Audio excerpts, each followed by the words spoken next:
ராசிபுரம் அருகே போலீசாரை கண்டு ஓடும்போது 60 அடி ஆழக்கிணற்றுக்குள் தவறி விழுந்த ஆடு திருடனை தீயணைப்புத் துறையினர் மீட்டனர். நாமக்கல் மாவட்டம் ராசிபுரம் பக்கத்துல ஆயில்பட்டி ஆண்டிக்குட்டை என்ற கிராமத்துல நபர் ஒருவர் கிணத்துல விழுந்துட்டாருன்னு ஒரு உயிர் மீட்பு அழைப்புன்னு வந்து சம்பவ இடத்துக்கு போன ராசிபுரம் தீயணைப்பு வீரர்களுக்கு அந்த கிணறு எங்க இருக்குதுன்னே தெரியாத அளவுக்கு கிணறு சுத்தி அவ்வளவு புதருங்க. அது பயன்படுத்தாத கிணறு மாதிரியே இருக்குதுங்க.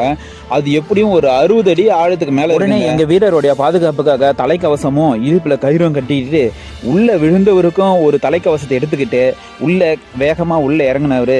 நல்ல வேலையா உள்ள தண்ணி இருந்ததால அந்த உள்ள விழுந்த நபருக்கு எந்தவித காயங்களும் ஏற்படனே எங்க வீரர் எடுத்துட்டு போன நாற்காலி முடிச்சு போட்ட கயிறை அவருக்கு மாட்டி விட்டுட்டு தலைக்கவசத்தை மாட்டி விட்டுட்டு அவர் அருகில் இருந்த உதவியால மேல கொஞ்சம் கொஞ்சமா மேல தூக்கி பாதுகாப்பா மீட்பு பணிக்காக உள்ள இறங்கின எங்களுடைய வீரரும் பாதுகாப்பா மேல ஏறி வர எடுத்துட்டு போன எல்லா கயிறையும் சுருட்டி எடுத்துக்கிட்டு நிலையம் வந்து சேர்ந்தாங்க. நன்றி, வணக்கம்.